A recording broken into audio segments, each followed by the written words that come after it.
Nous avons demain une séance de vote. Alors ces séances de vote sont très importantes parce que ce sont elles qui qualifient en quelque sorte la présence, qui prouvent la présence du député au Parlement. Donc obligation d'y être. Pardon? Donc obligation d'y être. Obligation d'y être. Quand on n'y est pas, on perd une partie importante de l'indemnité parlementaire. Une indemnité qui s'élève tout de même à 6 891 € bruts par mois. Nous profitons alors du trajet pour évoquer les souvenirs de celui qui a créé, il y a 35 ans, le Front National. Qu'est-ce qui vous plaît encore aujourd'hui dans ce militantisme et dans ce... C'est ma vie. Ma vie, j'en ai fait des chansons. Ah, c'est une chanson de Barrière qui est mon voisin de la Trinité-sur-Mer. Oui, c'est mon copain. Il chante moins maintenant, dommage, mais oui, ça a été ma vie, parce que je suis tombé dans la politique en rentrant d'Indochine. Je suis entré d'Indochine, je pense, en octobre 55. Trois mois après, j'étais député. Et vous n'avez jamais perdu la foi? Non. J'ai toujours... le désespoir en politique est une sottise absolue. On fait notre arrêt pipi bientôt. On arrive là dans 500 mètres. Et en même temps, le soleil.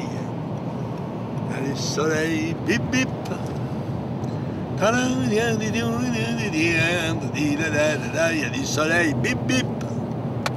Soleil, toi sans qui les choses ne seraient que ce qu'elles sont. C'est quand même une donnée bien sympathique, le soleil. Hein. Il y a des places. Ce n'est pas la place qui manque. Ah, dis donc, ça fait du bien. Hein. Oh, quand on sort de là, dis donc. Ouais. J'ai pas l'habitude de sortir par la gauche. Quand Jean-Marie Le Pen fait son entrée dans une station-service, ça ne passe évidemment pas inaperçu. Vous promenez? Non, je vais à Bruxelles. Ah bon? Je vais au Parlement européen. Ah d'accord. Moi je fais ma pause. Je suis chauffeur poids lourd, alors je fais ma pause. Ah bon? Excusez-moi. Qu'est-ce que vous pensez à l'heure actuelle de tout ce qui se passe avec les Ségolène Royal, Sarkozy et tout ça? C'est une occupation totale du terrain, quoi. Ils occupent le terrain complètement. Il n'y en a que pour eux. Et pendant ce temps-là, on ne parle pas des autres. C'est une technique d'occupation des sols. Oui, tout à fait, tout à fait. Bonne continuation à vous. À vous aussi? Vous roulez bien? Oui, merci, au revoir. Vous avez quel poids vous avez? 44 tonnes, un grand frigo. Un monstre. Bravo. Bonne route. Merci. Au revoir. Vous voulez pas faire un tour, non? L'autre jour. Au revoir. Prochaine fois. Vous avez vu la qualité des gens? Les gens viennent vous voir comme ça. Ça, c'est aussi récent. Oui, les gens sont gentils, généralement.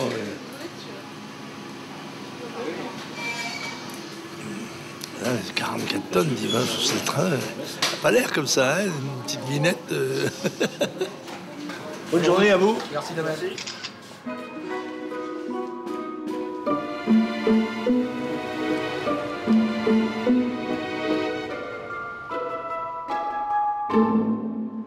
Le Parlement européen situé en plein cœur de Bruxelles. C'est ici que 80% des lois appliquées en France sont votées. Pour toucher son salaire de député, Jean-Marie Le Pen doit se rendre ici, dans l'hémicycle, 2 fois par mois. Jean-Marie Le Pen est député européen depuis 22 ans. C'est le seul mandat qu'il conserve précieusement. Nous le suivons dans son bureau de parlementaire, situé au premier étage. Taxomukut. Voilà. Un bureau étrangement vide, où les dossiers brillent par leur absence, tant dans les armoires Oui, Grégoire, oui. que sur les étagères. Vous venez souvent à Bruxelles? Je viens à chaque fois qu'il y a des séances, et à Strasbourg, à Bruxelles et à Strasbourg. Aujourd'hui, il a une tâche supplémentaire à remplir. Il ne se rend pas dans l'hémicycle, mais à une autre réunion. Il s'agit de la commission du commerce international, celle où l'on vote les accords commerciaux de l'Europe avec le monde entier. Ce matin, elle doit élire son nouveau président et Jean-Marie Le Pen va exceptionnellement présider la séance. Je suis à l'heure. Un peu en avance, oui. Un privilège accordé aux plus vieux députés. Je suis non seulement le doyen d'âge, mais je suis le plus ancien député, certainement, puisque je suis député depuis 22 ans.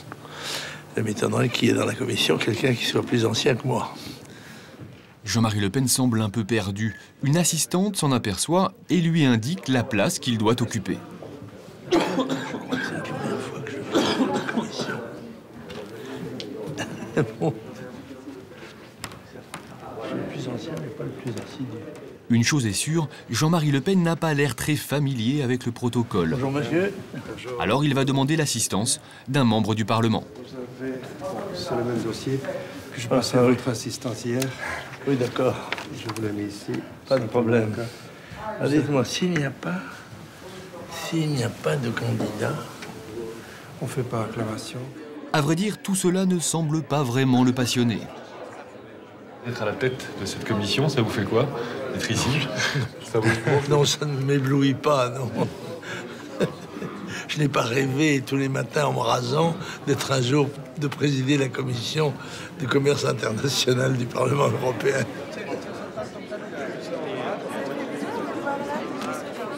Parmi les députés, la présence de Jean-Marie Le Pen suscite l'étonnement.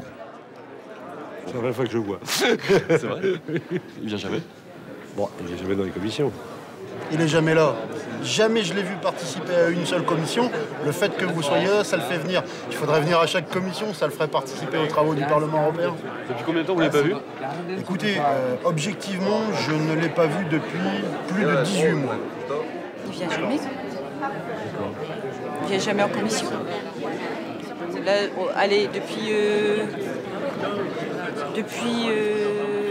juillet 2004, il a dû venir 2-3 fois. Bon, mais la seule chose que je sais, c'est que dans quelques minutes, on le reverra plus. Et c'est précisément ce qu'il va se passer. La séance est ouverte. Nous allons procéder d'abord à l'élection du président. Y a-t-il une autre candidature que celle de M. Markov? Je vois qu'il n'y a pas d'autres candidats ni d'autres oppositions. Je considère donc que M. Markov est élu par acclamation. Je vais vous céder la place. Après avoir cédé son siège au nouveau président, Jean-Marie Le Pen reste dans la salle une petite demi-heure, puis s'en va. Il faut dire qu'à Paris, une autre présidence l'intéresse beaucoup plus. Il n'est jamais là pour travailler, mais il a tout la télévision.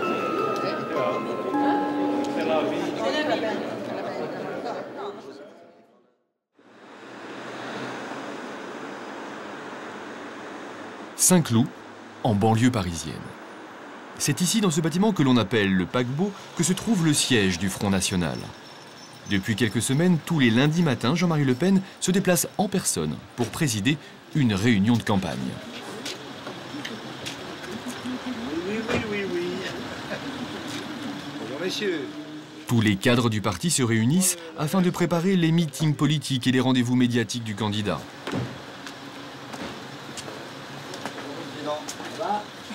D'habitude, ces réunions se déroulent à huis clos. Mais exceptionnellement ce matin, nous avons été autorisés à en filmer une partie. Une occasion pour nous de pénétrer au cœur même du dispositif de campagne. Ça va bien? Merci ma belle. Salut Brigitte. Un des postes clés est tenu par sa fille Marine. C'est elle qui veut modifier l'image de son père pour la rendre plus respectable. Ce matin, je disais que sur France Inter, il y avait un reportage sur Marine. Oui. Vous l'avez entendu? Avec Corinne Lepage. Oui, absolument. Donc tu as été très sympathique, voilà, qu'elle te serrait la main avant les... C'est normal, non? Ah ben non, parce qu'elle a dit je ne serrerai pas la main à monsieur Le Pen. Elle a dit qu'elle ne serrerait pas la main? Oui. Alors c'est la Guillet, elle serre la main à personne. Le C'est ce que tu as dit, mais elle ne serre jamais la main à Non. personne. Elle ne serre la main à personne Oui, j'ai parce qu'elle ne écouté. veut pas qu'il existe des photos d'elle en Voilà, train de serrer la main à un adversaire politique. La Marie l'a Guillet. dit ça l'autre jour. Elle ne serre la main à personne. Jamais. Elle peut faire la bise. Non plus. Peut-être, pourquoi pas. Je te rappelle de cet épisode Enfin, c'est charmant. quand Martinez l'appelait. Alors Arlette, Arlette. m'appelez pas Arlette. Je vous interdis de m'appeler Arlette. Vous êtes la schtroumpfette de la politique. Je ne suis pas la schtroumpfette de la politique. Elle aurait tapé les pieds, tu vois. Président, ça va bien, toi. Jean-Claude voulait absolument l'appeler Arlette, elle était folle furieuse. Bon, bah écoutez, nous allons commencer. La réunion démarre. Nous espérions obtenir quelques indiscrétions de la stratégie de campagne. Nous allons vite être déçus. Ah oui? Jean-Pierre, il n'y a pas de problème de lumière. Il faudrait mettre des halogènes. À part un petit problème d'ampoule au siège du FN, nous n'apprendrons rien de plus. Non, mais là, il y a suffisamment de lumière autour de cette table. De toute façon, pour être éclairé. Bon, eh bien écoutez, nous allons passer à l'ordre du jour. Si vous... Et quand vient l'ordre du jour, nous sommes priés de quitter les lieux.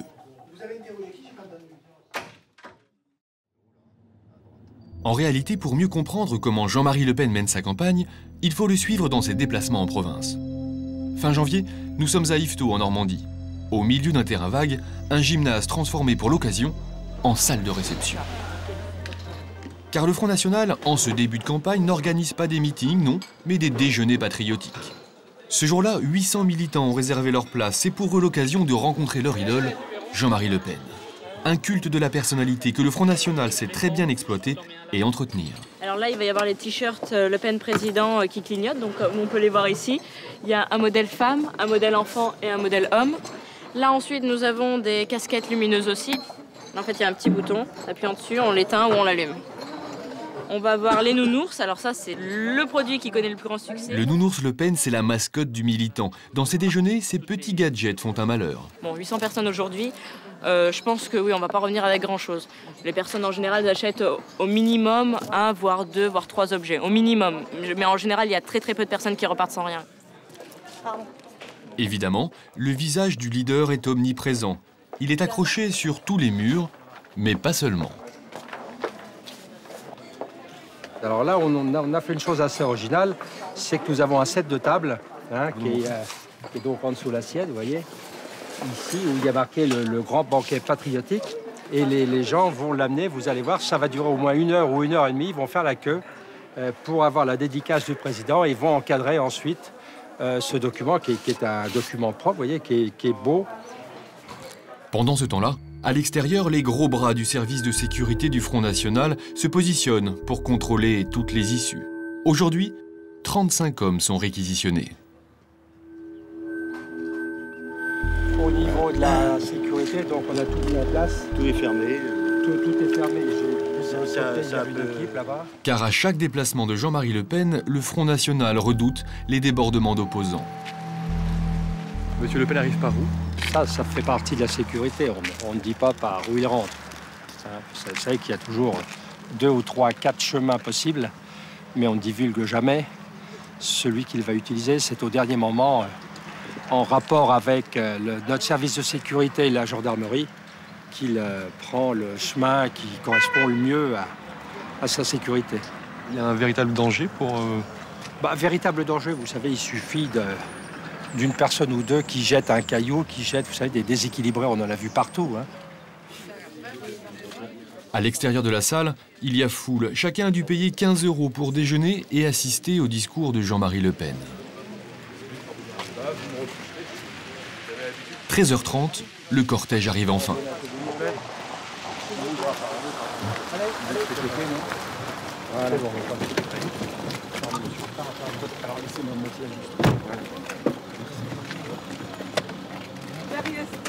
Oh, Monsieur le Président, allez, bonne route. Ça va, excellent. Excellente. Bienvenue. À l'intérieur de la salle, l'ambiance est surchauffée. Les militants lui réservent un accueil de star.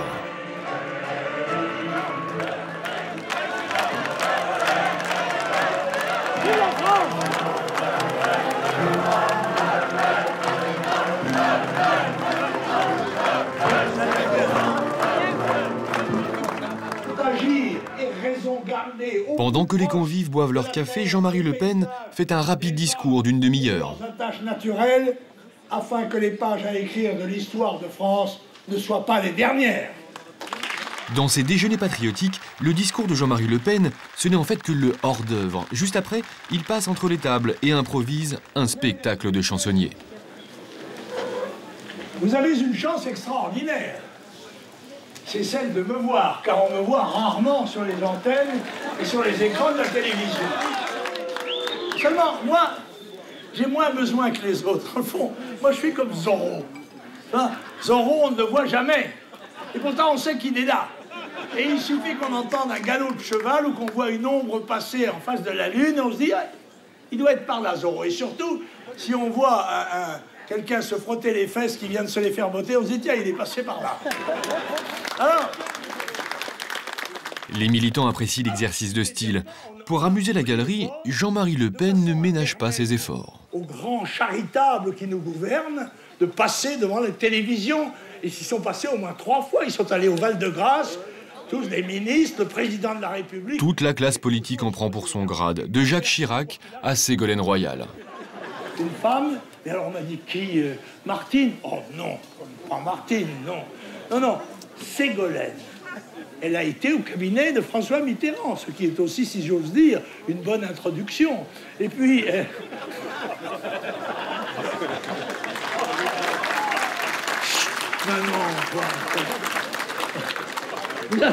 Vous interprétez. Pendant que son mari est sur le devant de la scène, son épouse Janie, elle, est au fond de la salle. Elle signe des autographes. Des voix dans le faubourg Saint-Germain. Il attend depuis 10 ans son appartement. Et la famille qui vient d'arriver. Quel est votre prénom? Jean. Qui vient du sud, se gagne par moi. J'écris amicalement, tendre pensée, quel beau souvenir ensemble.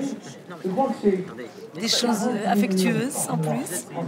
Ce ne sont pas des messages politiques, c'est un peu d'affection, un peu d'amitié. Vous suivez votre mari partout, sur tous les déplacements? Oui, tous les déjeuners patriotiques comme ça. D'abord, c'est passionnant. J'ai toujours envie de l'écouter. Le bruit m'en empêche quelquefois. Et puis, je pense qu'il faut que les gens me connaissent mieux aussi, et c'est important. Parce qu'un couple, c'est une meilleure image qu'un homme tout seul. Vous avez l'impression de jouer un rôle aussi dans le... Pour l'instant, je n'ai qu'un rôle vis-à-vis de lui. Mais qui sait, si jamais un jour il y avait un rôle à tenir à un plus haut niveau, il faudrait que je sache le faire et que je sois au contact avec les réalités. Vous vous sentez prête à assumer ce type de... Oui, je pense que ça, c'est pas... Pauvres hommes, c'est eux qui ont le mauvais rôle. La femme d'un président, c'est quand même pas trop difficile. Le spectacle se termine inévitablement en musique et c'est Jean-Marie Le Pen qui donne le ton. Mesdames et messieurs, si vous voulez bien, nous allons chanter ensemble notre hymne national, la Marseillaise. Allons enfants de la patrie, le jour de gloire est arrivé. Contre nous... Après la Marseillaise, les militants vont pouvoir approcher leur idole.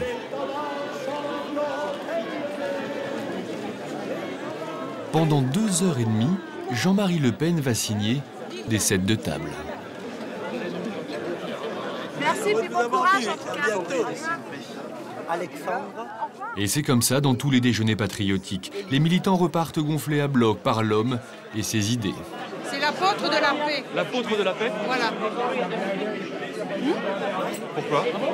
Parce qu'il se conduit comme un saint. Vous ne le connaissez pas, vous le harcelez sans arrêt, on le voit à la télévision, il n'est pas dans son élément, mais venez chez lui, venez dans des endroits où il est bien, vous allez voir que c'est un apôtre, il est mieux que l'abbé Pierre.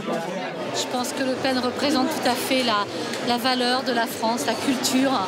Cette culture qu'on a perdue, la famille, le chômage, l'éducation, enfin toutes ces choses qui sont à des années-lumière malheureusement. Les pseudo-socialistes de droite qu'on appelle Chirac et compagnie nous ont descendus au 36e rang mondial alors que nous étions au 4e rang. Nous avons l'intention non seulement de remonter la pente, mais si possible d'aller plus avant.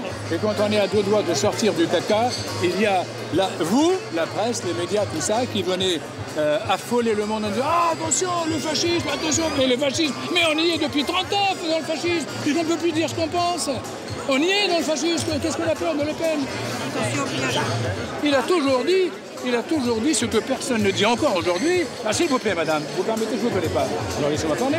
Bon, quel piège? Le piège de dire la vérité? Bah oui, je dis la vérité. Que ces messieurs me prouvent le contraire. Je préfère la Bretagne à l'Auvergne. Voilà un Auvergnat, moi un Breton. Nous ne sommes pas d'accord. Moi, je suis un raciste. Voilà. Je suis fier d'être raciste. Mais le système dans lequel nous vivons, il n'y a pas plus raciste que lui, puisqu'il pratique tous les jours à longueur de journée le racisme anti-français. Ah, ça, c'est normal. Nous sommes à la veille d'une guerre civile aujourd'hui. Vous êtes conscient de ça ou pas? Vous ne le voyez pas? Vous voyez pas la guerre civile aujourd'hui? Expliquez-moi. Ben, on a brûlé quand même 10 000 immeubles en 2005 et 45 000 voitures. C'est quoi ça? Ce ne sont pas des actes de guerre civile à votre avis? C'est normal? Ah, un peu d'air. Rejet de l'immigration, nostalgie des valeurs perdues, décadence de la France, des thèmes que les militants reprennent à leur compte en bon ambassadeur de leur leader. On compte sur vous. On fait. Au revoir. Salut, Jani. Il repart sous les applaudissements, mais ça ne va pas durer. Pour quitter le meeting, il devra passer sous les injures d'une vingtaine d'opposants.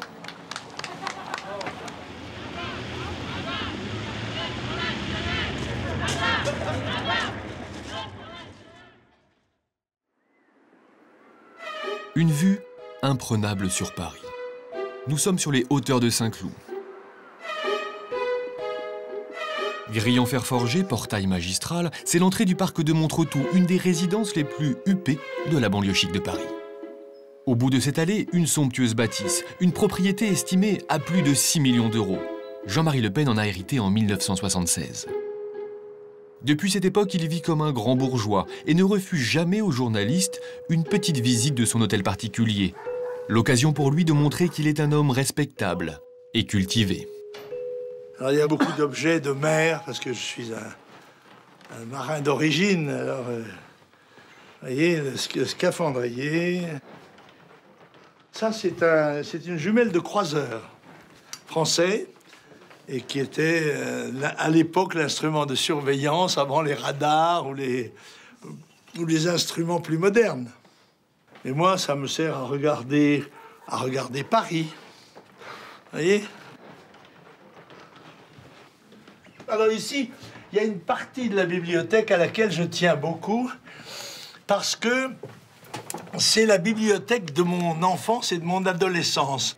Les Trois Mousquetaires, le Comte de Monte Cristo sont des choses qui m'ont marqué étant enfant. Là, par exemple, c'est une collection de romans policiers, ça. Vous voyez? C'est un Maigret, ça. Un Maigret, l'autre.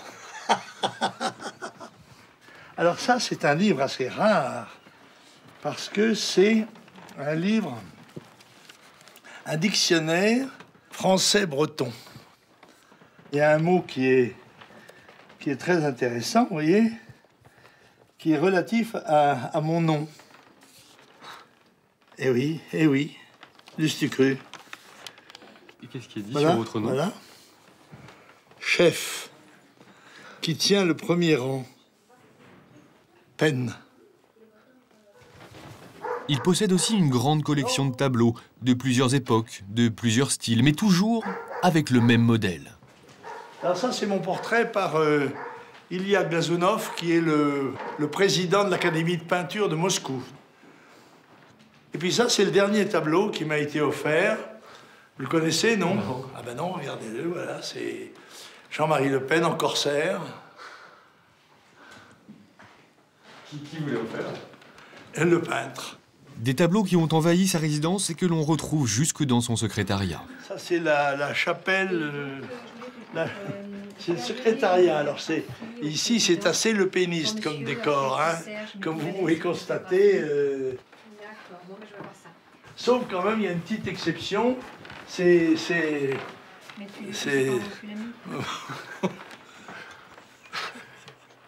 n'est pas moi qui ai fait cela, hein. Ce sont, je crois, les gauchistes. C'est moi avec mon premier petit-fils à la Trinité, vous voyez, et puis il y en a un peu partout, voilà. D'accord, ok. Vous collectionnez ces tableaux de vous? Non, je collectionne pas, on me les offre d'habitude, voilà. C'est pour ça, alors quand ils sont beaux, je les mets. Je trouve qu'ils sont pas vilains, c'est particulier. Ça, c'est d'être un jour de victoire électorale, ça.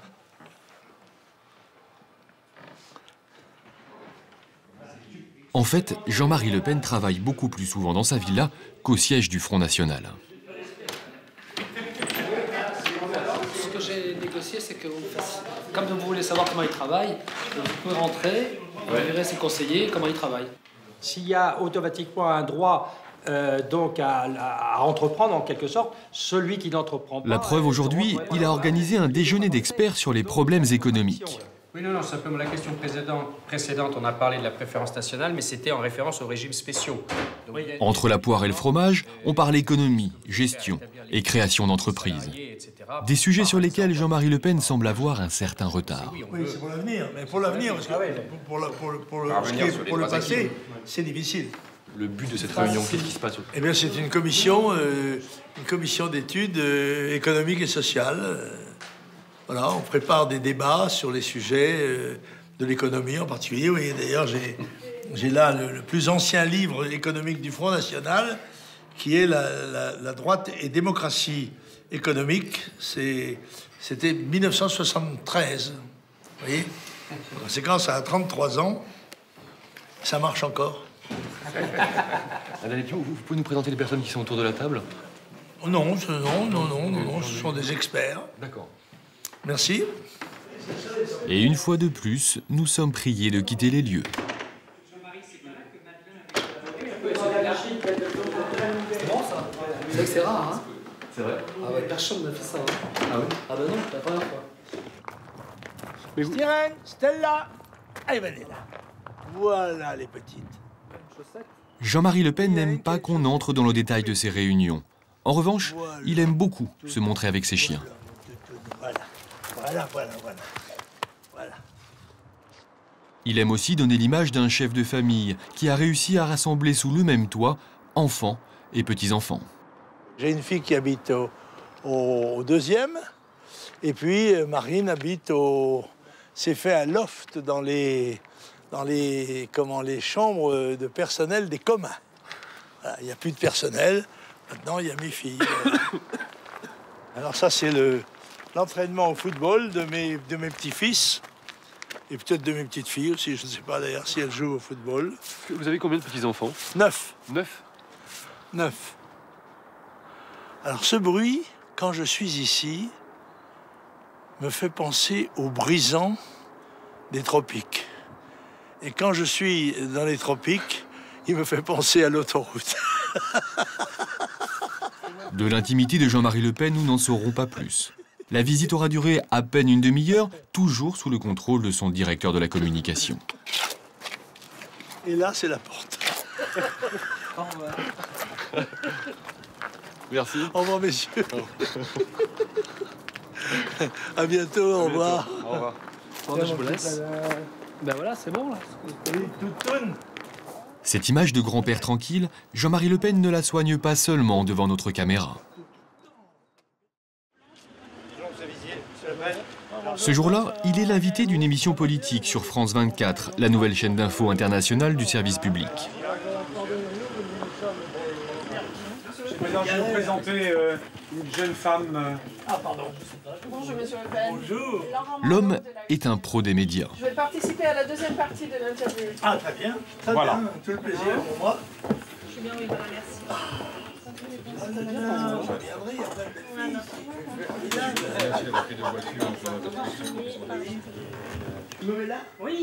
Face aux journalistes, Jean-Marie Le Pen arrive les mains dans les poches. Il n'a pas une note sur lui. Le trac, il semble ne pas connaître. Ouh là là, c'est en vue de la rue, là. Hein? Ah oui? On vous voit de la rue? Mais on vous voit de la rue. Vous avez des vitres blindées, ça va, oui? À l'épreuve des 12-7. Ah, ça va, alors. Ça va. Impeccable. Non, 12-7, ça va. C'est bon. Et donc vous avez l'air en forme, hein? La pêche. Oula. Top générique. 5, 4, 3, 2, 1, pardon. Attends. Bonsoir, merci. L'homme à la pêche, il a aussi la répartie facile. Présidentielle ce soir, je reçois Jean-Marie Le Pen. Bonsoir. Bonsoir. Et alors, est-ce que vous croyez à l'hypothèse de la candidature Chirac? Parce qu'on vous prête des dons prémonitoires. Merci. C'est gentil. Non, mais enfin, c'est pas gentil. C'est ma part féminine, ça. J'ai un peu d'intuition. Ah, vous avez une part féminine. Mais oui, comme tous les êtres. Vous avez vous-même une petite part masculine, très petite, je dois le reconnaître. Mais moi, comme tout le monde, j'ai une petite part de féminité, et moi, c'est probablement mon intuition. Et c'est peut-être à la télévision que l'image du leader frontiste a le plus changé. Le type qui castagne une élue socialiste ou qui dit des réformes crématoires, c'est fini. Il est en quête de respectabilité, comme si le 21 avril 2002 l'avait en quelque sorte légitimé aux yeux des Français. Alors ça, c'est vrai quand il dit que les Français ont un autre regard sur lui. Mais lui aussi, grâce à mon avis à sa fille Marine, il est un peu plus, je pense qu'il se mord la langue. Je pense que sa fille a contribué à l'adoucir, je disais, à l'assagir peut-être. Prenez pas froid. Merci. Au revoir. Merci. Au revoir. Merci beaucoup. À bientôt.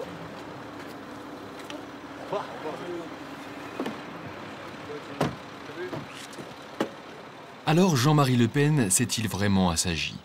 Vous allez voir que même s'il fait des efforts, son naturel revient vite au galop.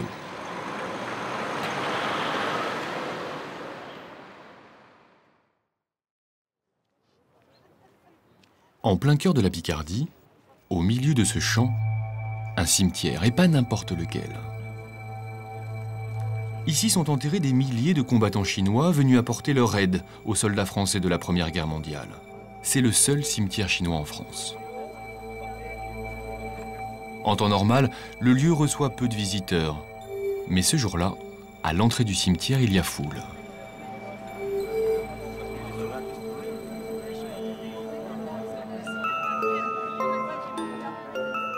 À 11h précises, un cortège de limousines fait son apparition. Attention, messieurs.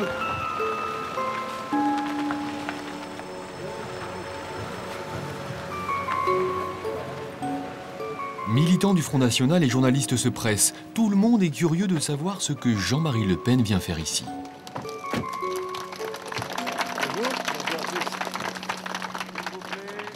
En fait, c'est sa réaction au voyage de Ségolène Royal en Chine. Quelle valeur symbolique vous voulez accorder à cette visite? Écoutez, moi je n'ai pas l'occasion, n'ayant pas les avions du GLAM à ma disposition, je ne peux pas aller en Chine. Alors je viens rendre hommage aux Chinois, surtout ceux qui sont dans la terre de France, dans cette terre de la Somme dont vous savez qu'elle contient tant et tant de morts, aussi bien de Britanniques que Français. Eh bien, j'ai voulu faire un petit geste en leur faveur. Quel est le rapport avec la campagne? Eh bien, écoutez, c'est à vous de l'établir. Je pense que vous ne manquez pas de finesse. Vous trouverez certainement. C'est un drôle d'endroit pour un drôle d'endroit, c'est l'endroit où ça se passe. Voyez-vous, s'ils étaient ailleurs, on irait ailleurs. Si c'était à Menton, on aurait été à Menton, mais c'est à Noyelles. Vous voyez, alors on vient à Noyelles. Il va se recueillir dans les allées du cimetière, puis allume, selon la tradition bouddhiste, des bâtons d'encens. Voilà, oui. Les Chinois de Noyelles sont certainement à 100 lieues de penser qu'on viendrait un jour leur rendre visite. Le moment est solennel. Eh bien, écoutez, je vous demande de vous recueillir quelques instants en souvenir de ces près de ce millier de Chinois qui est ici enterré si loin de sa terre patrie et depuis si longtemps. Je vous remercie. Est-ce qu'il y a un proverbe chinois qui vous touche particulièrement, vous, en tant que candidat? Non, je sais pas, ça ne me vient pas à l'esprit comme ça, mais j'en trouverai certainement. Seulement voilà, la cérémonie est troublée par la venue du maire de la commune qui refuse de serrer la main de Jean-Marie Le Pen. Bonjour, monsieur le maire, pardon. Monsieur le maire de Noyelles-sur-Mer. Oui, bonjour, monsieur le maire. Je vous accueille aujourd'hui par politesse républicaine. Eh bien, c'est très bien ainsi. D'habitude, ce cimetière chinois où j'accueille l'ambassadeur de Chine populaire en France, je l'accueille au nom de la France, avec mon écharpe. Simplement, aujourd'hui, je vous fais part de mon sentiment. Vous êtes dans ma commune. Très bien, monsieur. Comme tout citoyen français. Très bien, monsieur. Très bien ainsi. Simplement. Très bien, monsieur. Je ne suis pas ambassadeur de Chine communiste. Monsieur le maire, est-ce que vous avez apporté votre signature à Jean-Marie Le Pen? Oh non! Voyons, j'étais sollicité, je n'apporte aucune signature. Monsieur le maire, vous avez refusé de serrer la main de Jean-Marie Le Pen? Non, bon, j'ai pas refusé. J'estime que je n'ai pas lui serrer la main. Monsieur le maire est paralysé du coude. Monsieur Le Pen, je connais particulièrement ce cimetière et la région ici. Ce que je voulais vous dire, c'est que lorsque les Chinois étaient là, ils étaient redoutés par la population. La population avait des préjugés à leur égard. Ah, c'est possible. Comment vous estimez cette attitude? Ah, je ne sais pas. Vous savez, je ne juge pas les gens du siècle dernier, moi. Mais je comprends que les étrangers puissent surprendre. Surtout qu'ils avaient sans doute les yeux bridés, ne parlaient pas la langue du pays. Et ceci devait paraître peut-être inquiétant. Sinon, on est toujours inquiété par l'inconnu, vous savez. Cette visite doit être absolument relayée dans la presse. Alors, avant de partir, il se prête volontiers aux exigences des photographes. Jean-Marie Le Pen veut réaffirmer ici son nationalisme traditionnel. À cet événement, il va rajouter la petite touche Le Pen. J'ai trouvé pour l'ami tout à l'heure le journaliste qui demandait un proverbe. Où est-il? Arnaud Boutet n'est pas là. Un Français vivant... Attendez, gardez-la, voilà, je vous écoute. Ça y est, oui. Un Français vivant vaut mieux qu'un Chinois mort. C'est un proverbe, ça, vous voyez, qui se passe. Ça veut dire quoi, monsieur?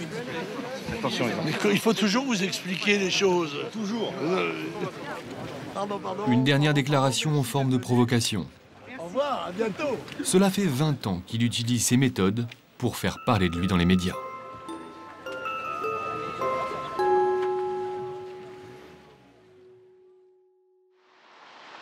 Quelques jours plus tard, devant l'entrée d'une chaîne de télévision. La voiture n'est même pas arrêtée que Jean-Marie Le Pen bondit.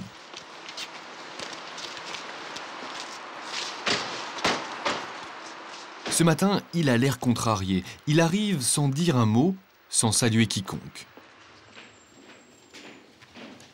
Il connaît les lieux, il file directement au maquillage.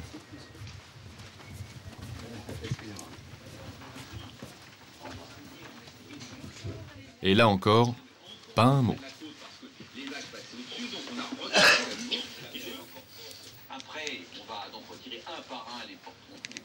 Direction le studio au pas de course. Nous le suivons avec notre caméra. Vous n'allez pas continuer comme ça. Vous voulez que... Non, d'accord. C'est où?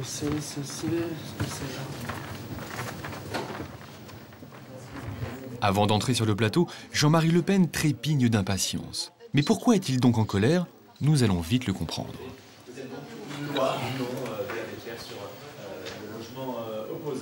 On va recevoir le président du Front National, Jean-Marie Le Pen, est donc notre invité ce matin. Nous sommes à J-90, 3 mois, jour pour jour, avant le premier tour de l'élection présidentielle. 22 avril, le premier tour cette fois. Bonjour, Jean-Marie Le Pen. Bien évidemment, nous allons parler de cette élection, mais votre réaction à ce qu'on a appris ce matin, la mort de l'abbé Pierre, il avait 94 ans. Sic transit gloria mundi. À 94 ans, il faut s'attendre quand même à la disparition de cette terre. Visiblement, il n'est pas venu ici pour parler de la mort de l'abbé Pierre. S'il est en colère, c'est qu'il a un petit compte à régler avec la chaîne. Jacques Chirac est un habitué des dithyrambes funèbres. Pas vous? Non, voilà. Sauf quand il s'agit des 500 signatures. Oui, alors justement, là j'ai une petite mise au point à faire. Petite mise au point parce que le journaliste qui était à l'antenne hier soir a déclaré que je refaisais le coup de 2002 avec les signatures. Qu'est-ce qui a changé depuis 2002, justement, mais je m'excuse, ce que votre confrère suggérait, c'est que dans le fond, je les ai et je fais semblant de ne pas les avoir. C'est un mensonge. Est-ce que c'est plus difficile ça a été cette année, dit sur votre antenne hier. Oui, absolument, ça a été dit dans notre antenne. Absolument. J'espère que votre antenne le regrette. Ça veut dire que vous ne les avez pas. La mise au point est faite, Jean-Marie Le Pen lance le feuilleton des 500 signatures qui va durer plus d'un mois. Qui ont bénéficié de cette loi, qui sont les 4 grands partis. Merci beaucoup. Bonne journée à vous. On va parler, oui, de polar maintenant. À la sortie du plateau, l'homme se sent beaucoup plus léger. monsieur le maire. Merci. Juste un petit mot sur la façon dont c'est passé. On vous a vu un petit peu énervé ce matin. Énervé? Pourquoi? Je sais pas. Vous vous sentez un petit Ah bon, peu... vous m'avez trouvé énervé? Un petit peu tendu? Non, pas tendu, non. Simplement, j'ai dit ce que j'avais à dire. J'ai été victime d'un coup fourré, je le dis, voilà. On boit un café, tu crois? Oui, je pense. Et le petit café, c'est l'occasion pour Jean-Marie Le Pen d'en remettre une couche, cette fois à la directrice de la chaîne. C'est vrai que ça donne un peu cette impression. Non, non. Non, mais bon. Faire un coup, c'est dire que j'ai menti. Non, mais c'est vrai qu'on a toujours l'impression que vous les avez à l'arrache, mais vous allez toujours finir par les avoir. En fait. C'est pas le problème, ça. Non, je sais. Faire un coup, c'est pas ça. Ce qui est Il vrai, nous c'est refait le coup. Faire à quelqu'un un coup, c'est lui mentir, c'est le tromper. Non, pas forcément, non. Bien sûr que si. Non, c'est pas mentir. Nous n'avons pas les mêmes valeurs morales.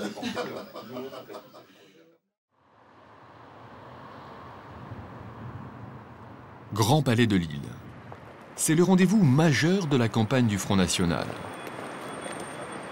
Jean-Marie Le Pen doit annoncer son programme économique. Nous avons découvert qui gère en coulisses les shows du leader du FN. Une mise en scène digne des plus grands spectacles. Dans la salle de congrès, une femme suit de près tous les préparatifs. En blouson rouge, c'est Yann Le Pen, la fille aînée du président. Si sa sœur Marine s'expose dans les médias, Yann vit dans l'ombre de son père. Elle n'accepte que très rarement de parler aux journalistes et pourtant, elle a un rôle essentiel. C'est elle qui gère la propagande du Front National. Les affiches aussi, je m'en charge aussi de temps en temps. Les gadgets, c'est notre équipe qui avons un peu fait les gadgets des BBR là, qui s'illuminent, les t-shirts qui s'allument, les machins, tout ça. Voilà, ça c'est mon truc, c'est notre truc. Nous. C'est elle aussi qui a en charge les films de la campagne, comme celui-ci, qui sera présenté en avant-première aux militants le lendemain. Un film réalisé en images de synthèse qui montre des avions de chasse portant le logo du Front National. Il n'existe pas cet avion, on l'a dessiné. Nous, nos avions de quand on sera notre patrouille à nous. Et comme par hasard, ces avions partent à l'assaut de l'Élysée, tout un symbole.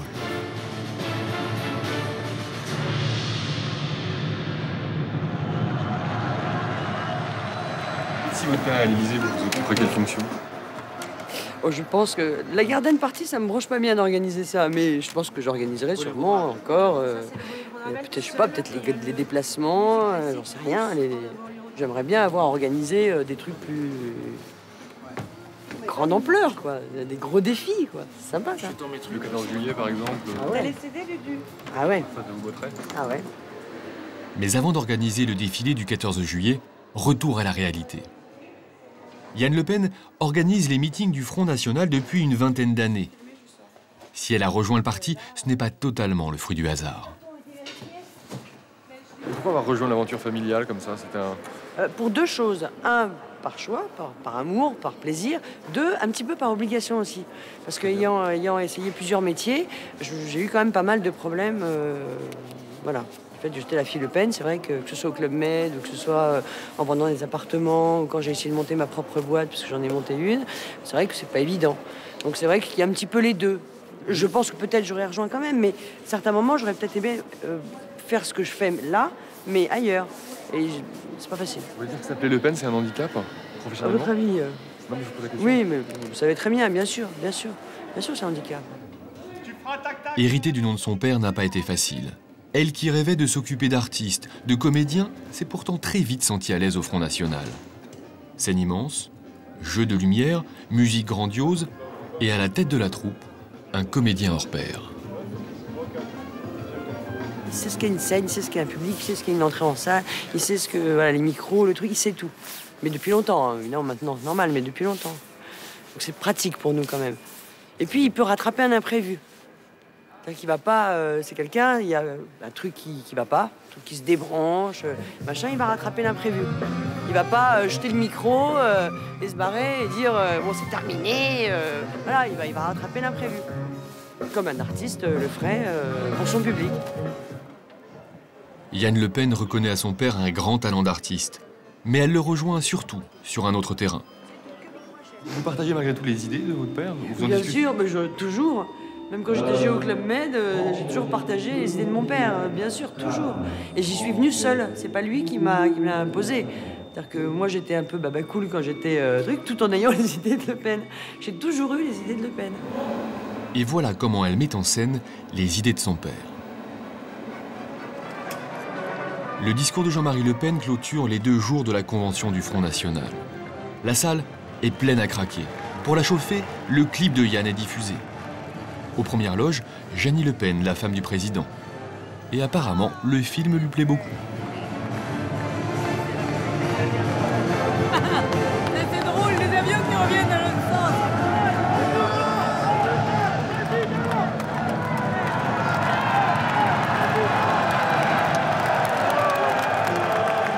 Jean-Marie Le Pen fait son entrée sur une musique au titre symbolique, La quête du paradis de Vangelis.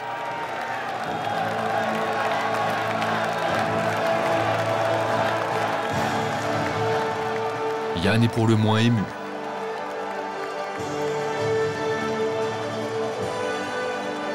Sur scène, Jean-Marie Le Pen va saluer solennellement son public pendant plus de 5 minutes. Du grand spectacle.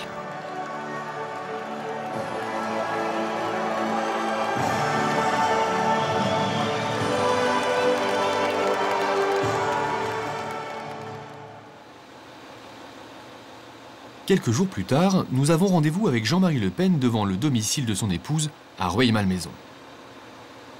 Nous devions monter avec lui dans sa voiture et l'accompagner jusqu'au siège du FN. Seulement voilà, il n'est pas un homme d'humeur égale et ce qui lui convient un jour peut subitement l'agacer le lendemain. Notre équipe ce matin-là va en faire les frais. Messieurs, c'est bien. Reste là, Non.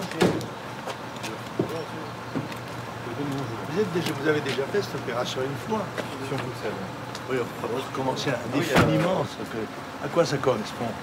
Ça correspond, ça ne peut pas être vous suivre, être accompagné. Non mais d'accord, mais enfin vous n'allez pas monter dans ma voiture, à tout moment vous êtes monté une fois. Ça vous a donné une prise de vue en voiture. Vous cessez s'il vous plaît. Non, mais vous commencez à me casser les pieds, je dis franchement. Hein. Voilà, je vais le dire à votre direction parce que j'en ai marre moi. Et vous recommencez des choses. Qu'est-ce que vous allez faire là? On évolue, la campagne évolue. Vous évoluez, elle évolue. Vous n'avez pas besoin de m'interroger dans ma voiture. Qu'est-ce que c'est que ça? Si vous avez ça à savoir ce que j'ai à dire, vous me prenez à n'importe quand. Mais pas dans ma voiture. Vous m'imposez des servitudes. Je vous ai donné une fois la chance. Vous êtes le seul à qui j'ai permis de monter dans ma voiture pour tourner. Pas une fois, pas 2 fois, pas 3 fois. Non, il y en a là. Voilà, non.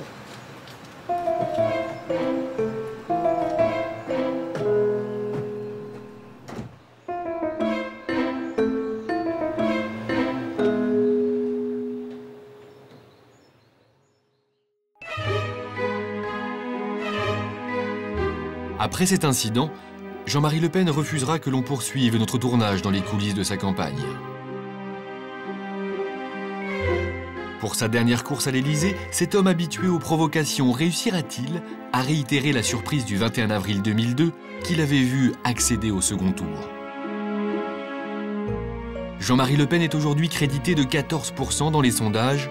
C'est 4 points de plus qu'en 2002, à la même période.